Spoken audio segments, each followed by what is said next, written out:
Dans cette vidéo, je me propose de partager avec des aspirants entrepreneurs ou des passionnés à l'entrepreneuriat ou des postulants à la question entrepreneuriale de 3 éléments fondamentaux qui permettront réellement à ces personnes-là de se demander si réellement elles ont bien envie de se lancer en entrepreneuriat et si elles peuvent le faire d'une manière correcte. Le premier élément, c'est l'action. Tout bon coach en entrepreneuriat vous dira que l'entrepreneuriat, c'est tout ce qui est différent de tout ce que nous avons appris à l'école. D'ailleurs, que l'école ne nous a pas appris grand-chose, patati, patata. Il y a une bonne part de vérité dans toutes ces informations-là et quelques hic, des informations également qu'il faille prendre avec des pincettes. Cependant, la question du risque en entrepreneuriat est un fait et cela s'impose à toutes les personnes qui veulent déjà se lancer en entrepreneuriat. Déjà, le simple fait de pouvoir faire un parcours universitaire et à la fin, décider de se mettre à son propre compte est déjà un risque. Et beaucoup de personnes restent dans cette excitation, dans cette extase, restent dans cette envie de pouvoir se mettre en entrepreneuriat sans jamais faire le pas. Ils vont suivre des formations. Ils vont commencer par rechercher du financement. Sur quel projet, on ne sait. Ils vont commencer par poser plein de questions. Comme s'ils voulaient faire un manuel, je ne sais pas, une thèse sur la question entrepreneuriale. Ils vont perdre le temps à tourner partout et partout et partout et partout. Alors que c'est simple. Pour faire de l'entrepreneuriat, il faut simplement et purement de l'action. La première chose qui doit vous venir à l'esprit lorsque vous pensez à l'entrepreneuriat, c'est l'action. Et c'est là où la comparaison entre l'entrepreneuriat et l'école est intéressante. À l'école, on nous a appris d'abord à étudier, à venir restituer. On nous a appris à perdre du temps sur des théories, sur la compréhension de concepts avant de pouvoir se lancer. Mais en entrepreneuriat, c'est tout le contraire. Parce qu'il n'y a pas de cours pour apprendre à faire l'entrepreneuriat. Ça n'existe nulle part. Ni sur YouTube, ni sur Internet, ni dans la vie d'un entrepreneur. Même moi, je ne peux prétendre vous enseigner rien du tout sur l'entrepreneuriat, à part vous demander de commencer tout de suite, c'est maintenant. C'est ça le pouvoir de l'action. On ne peut faire de l'entrepreneuriat que par l'action. Qu'en commençant, il n'y a aucun cours coaching que moi personnellement je peux vous donner sur l'entrepreneuriat si vous n'êtes pas déjà en train de pratiquer l'entrepreneuriat. Il faut tout de suite démarrer. Il n'y a aucun manuel de cours qui puisse mieux vous enseigner l'entrepreneuriat que votre propre expérience. Donc l'action pour tous les néophytes en entrepreneuriat, pour tous les aspirants en entrepreneuriat ou pour toutes les personnes qui aspirent à construire un business en entrepreneuriat, c'est de commencer ici et maintenant. Commencez même avant de faire quelques recherches, que ce soit sur Internet. Au moins, vous saurez pourquoi vous faites une recherche. Commencez même avant de vous adresser à un coach ou à un consultant. Au moins, vous saurez les informations dont vous avez besoin pour votre projet. Et puis, en plus, l'entrepreneuriat, c'est tellement compliqué et complexe qu'il vaut toujours mieux démarrer. Au moins, vous avez votre tête engagée sur quelque chose et l'ensemble des informations que vous recevez viennent optimiser l'accélération donc de votre projet. Et pour vous donner une astuce simple, parce qu'il y a beaucoup de personnes qui disent que j'ai beaucoup d'idées et je ne sais pas par laquelle commencer. C'est pour ça depuis, j'attends de voir clair avant de démarrer. Il n'y a même pas de problème. Si vous êtes un débutant en entrepreneuriat et que vous avez 1000 idées qui foisonnent dans votre tête, voici une petite stratégie que vous pouvez appliquer qui pourrait, les amis, vous aider à vous décider rapidement. Et dans la foulée, je vous invite à faire des recherches sur Oussama, qui est le fondateur, cofondateur donc de The Family. Bon, c'est en anglais, en français c'est The Family. Vous pourrez faire des recherches sur lui. C'est un entrepreneur qui est très bon, dont les conseils sont d'un pragmatisme exceptionnel. Et donc de lui, j'ai appris une stratégie simple qui permettait à tout débutant de pouvoir se donner le courage de passer à l'action. Il dit, lorsque vous avez une idée dans votre tête, exécutez-la dans les 24 premières heures qui suivent la création de cette idée-là dans votre tête. Si vous souhaitez réellement devenir un entrepreneur, ne laissez une idée dormir dans votre tête plus de 24 heures sans être passé à l'action. Faites-en un test, au moins 24 heures. Dites-vous que pour les prochaines 24 heures, je deviens fou. Je trouve une méthodologie, un moyen. Tout procédé est possible. d'implémenter mon idée en 24 heures. Qu'est-ce que cela peut donner en grandeur nature en 24 heures? Trouvez le moyen. Certaines personnes peuvent dire que leurs projets sont très mouse, donc grands, qu'ils ne peuvent pas les configurer en 24 heures. Mais c'est justement ça le challenge. Si vous n'avez même pas encore fait un petit projet, pourquoi vous pensez qu'en tant que débutant, vous pouvez donc en faire un grand? Vous ne pourrez pas. Et donc, la seule crédibilité que vous pouvez vous donner à vous-même en tant qu'entrepreneur ou aspirant à l'entrepreneuriat, c'est déjà de pouvoir démarrer quelque chose et de forcer cela.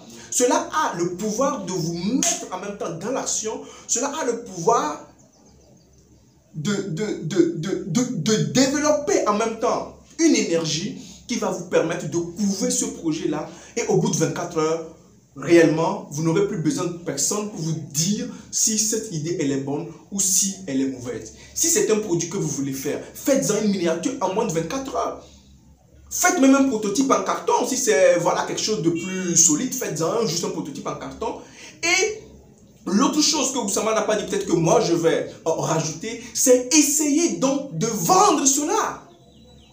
Essayez de vendre cela à quelqu'un. Essayez de demander à quelqu'un, est-ce que tu l'achèterais? Oui, c'est déjà cela. Et que les gens puissent vous dire, oui, c'est bon, oui, je l'achèterai, oui, je l'achèterai, oui, je l'achèterai. Parce qu'en réalité, quand on est un débutant d'entrepreneuriat, le plus important, ce sont des compétences en vente. Est-ce que je sais vendre n'importe quoi et tout? Il ne s'agit pas de vendre votre produit, mais n'importe quoi et tout. Et donc, dans cette logique-là, c'est un bel exercice de partir du néant ou de vendre du néant. Alors que votre projet en 24 heures n'a même pas encore atteint une maturité et que vous l'avez fait juste en prototypage ou que vous avez juste designé l'idée, mais vous allez déjà commencer par vendre cette idée-là. Et si vous réussissez déjà à vendre de la merde, les amis, c'est que vous êtes digne de démarrer l'entrepreneuriat et plus aucun danger ne pourra vous arriver en entrepreneuriat. Et comme je le dis bien, aucun coach ne peut vous pousser à faire de l'entrepreneuriat si ce n'est pas le touchement de votre propre expérience. L'entrepreneuriat, c'est vraiment personnel. C'est comme la relation avec Dieu. Voilà. Tout le monde sait qu'il y a le concept de l'entrepreneuriat ou tout le monde sait qu'il y a le concept de Dieu. Mais ceux qui arrivent réellement à se connecter à Dieu, c'est ceux qui ont une fois essayé de se connecter à Dieu, qui ont expérimenté cette chose-là que nous appelons nous tous grandiosement Dieu et qui peuvent témoigner de cela. Et donc, en entrepreneuriat, il n'y a d'entrepreneurs que de témoins de l'entrepreneuriat. Soyez ces témoins-là. Passez à l'action comme Oussama Omar l'a dit, tout de suite en 24 heures, échafaudez votre projet et essayez de le tester. Le deuxième élément que je vais partager avec quelqu'un qui souhaite se mettre en entrepreneuriat, c'est l'intensité. Si vous souhaitez vous lancer en entrepreneuriat, il ne s'agit pas de commencer les choses de manière molle ou d'essayer des choses pour lesquelles vous n'irez jamais au bout. Parce que l'entrepreneuriat, c'est de l'intensité, c'est de l'énergie, c'est de la force. Il n'y a pas de repos pour un entrepreneur avant le succès. Et il faut commencer, et quand vous démarrez, mettez-y le maximum d'énergie. Il n'y a pas un autre jour où vous aurez une meilleure opportunité. Chaque jour pour un entrepreneur est la plus grande des opportunités. En entrepreneuriat, il n'y a pas de trop grande planification pour lesquelles on dira que dans 1 mois je serai ici, dans 3 mois je serai ici. Et les amis, même le premier jour où vous êtes en train de faire un prototype, vous pouvez même trouver un investisseur à 1 million, 2 millions, 3 millions. Pour la simple raison que vous avez tellement bien conceptualisé votre projet dans les 24 heures que lui, tout de suite, vous lui avez vendu le rêve de votre projet. Et donc, quand vous démarrez dans l'action, vous devez être intense. Fouiner, prendre toutes les opportunités. Vous ne devez rien faire à minima. Tout doit être fait avec le maximum d'énergie. Et quand on vous regarde, on doit sentir que vous avez faim de réussir. Et quand on vous regarde, on doit sentir que vous avez quelque chose à exprimer et à démontrer au monde. Et quand on vous regarde, on doit sentir que vous êtes un entrepreneur. Et les entrepreneurs, ce sont des gars qui dégagent de l'énergie, même à 100 mètres. Soyez de ces personnes-là. Après l'action, les amis, soyez intenses. Le troisième élément sur lequel je vais vous inviter si vous êtes un débutant d'entrepreneuriat, les amis, c'est le temps. C'est le temps et c'est le plus difficile pour nous tous. La discipline par rapport au temps est très complexe. Un entrepreneur est une personne qui est très jalouse de son temps, de l'utilisation qu'il en fait et surtout des profits qu'il en tire. Naturellement, vous ne mettrez pas votre temps sur des choses inutiles qui ne vous rapportent rien. Puisque nous disons qu'il faut se mettre en action, première étape. Deuxième étape, il faut être dense. Mais les amis, troisième étape, comment vous comptez être dense, exploiter votre potentiel le plus maximal si vous êtes en train de perdre du temps là où on n'a pas besoin de vous ou là où cela ne vous rapporte rien du tout? C'est capital de savoir orienter son temps quand on est sur le chemin de devenir un entrepreneur. Qu'est-ce que je lis? Qui j'écoute? Ah oui, c'est très important parce que pour lire, il faut du temps. Pour l'écouter, il faut vendre du temps pour capter une information. Donc, sachez réellement qu'est-ce que vous captez auprès des gens pour savoir pourquoi vous mettez du temps à leur disposition. Et dans la foulée, peut-être ça viendra dans une autre vidéo pour les entrepreneurs qui sont déjà confirmés. Arrêtez de faire du gratuit avec les gens. Même pour un conseil, arrêtez de faire du gratuit. Comme je dis, si vous êtes un entrepreneur, arrêtez de faire du gratuit. Même pour un conseil, demandez à la personne, est-ce que tu pourrais bien m'envoyer 2000 francs CFA de crédit? Il n'y a pas de souci, je te libérerai le conseil. Apprenez à monnayer votre temps. Vous n'êtes pas une base de données universelle sociale. Parce que les expériences ou les conseils que vous donnez, vous les avez acquis à la suite de souffrance, de sang versé, d'énergie, de discipline, de force d'action et d'intensité, les amis. Alors, vous devez apprendre à le faire. Et pour les autres qui pensent que, étant pauvres ou étant débutants en entrepreneuriat, ils peuvent se lancer dans des projets sociaux, c'est la plus grosse connerie de tous les temps. Parce que même dans les stratégies et les politiques de nos États, cette même erreur s'implémente. Des États qui ne mangent pas encore suffisant, des États qui n'ont même pas encore un tissu économique fort, qui demandent la manne. Parce que la manne vous rend, vous met dans une léthargie et vous met dans une certaine dépendance. Pourquoi il est important de ne pas faire du social avant de gagner de l'argent? Et donc les États également. Pourquoi il est important de refuser l'aide alimentaire et toutes les aides internationales avant d'avoir réellement construit un tissu économique fort? En même temps, ne pensez pas qu'il faut demander de l'aide pour construire un tissu. Non. Parce que si vous n'avez pas réussi à le faire en interne à un niveau basique, toute aide ne servirait à rien et ne viendra que pour vous empêcher de construire vous-même. Et cette aide-là se substituera en ce que vous pouviez faire et donc cela casse toute possibilité ou tout potentiel de pouvoir le faire par vous-même. Et quand vous arrivez à un niveau et que vous demandez de l'aide, cette aide-là est un investissement. Tant que vous n'avez pas atteint ce seuil-là, toute aide ne vous servira pas. Alors les entrepreneurs, combien avez-vous déjà gagné au minimum en entrepreneuriat pour prétendre vous lancer dans des projets sociaux? C'est la plus grave des erreurs. Parce que pour faire du social, il y a besoin de moyens.